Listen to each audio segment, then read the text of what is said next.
নিমকি তো অনেক বানিয়েছেন, কিন্তু কখনো কি মেথি শাক দিয়ে নিমকি বানিয়ে দেখেছেন? খেতে এতটাই টেস্টি যে একবার নয় বারবার বানাবেন। কড়াইয়ের মধ্যে সামান্য একটু ঘি দিয়ে এই যে মেথি শাকগুলো দিয়ে দিলাম। মেথি শাকটাকে ঢাকা দিয়ে ভালো করে সেদ্ধ করে নেব আর কিছুক্ষণ ধরে রান্না করে নেব। জলটা শুকে গেলেই মেথি শাকটাকে ঠান্ডা হতে ছেড়ে দেব। এবার একটা থালার মধ্যে নিয়ে নেব 2.5 কাপ পরিমাণে ময়দা আর 1 কাপ পরিমাণে সুজি। তার সাথে 2 চামচ পরিমাণে সাদা তিল, জোয়ান, কালো জিরে, গোলমরিচ, হলুদ, লঙ্কা গুঁড়ো, সামান্য একটু হিং, পরিমাণ মতো লবণ, 2 চামচ তেল আর মেথি শাকটা দিয়ে আটাটাকে একটু শক্ত করে মেখে 1/2 ঘন্টা মতন ঢাকা দিয়ে ছেড়ে দেব। 1/2 ঘন্টা পর রুটির থেকে একটু বড় সাইজের লেচি কেটে শুকনো ময়দা দিয়ে একদম পাতলা রুটির মতন প্রথমে বেলে নিতে হবে।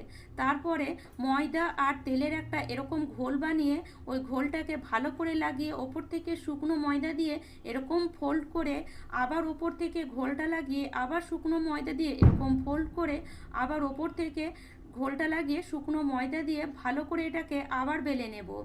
এটাকে একটু পাতলা করে বেলে আবার ওপর থেকে এই ঘোলটা লাগিয়ে আবার শুকনো ময়দা এইভাবে ছড়িয়ে ওপর থেকে এরকম ঘোল লাগিয়ে এরকম লম্বা করে এটাকে বেলে নিতে হবে।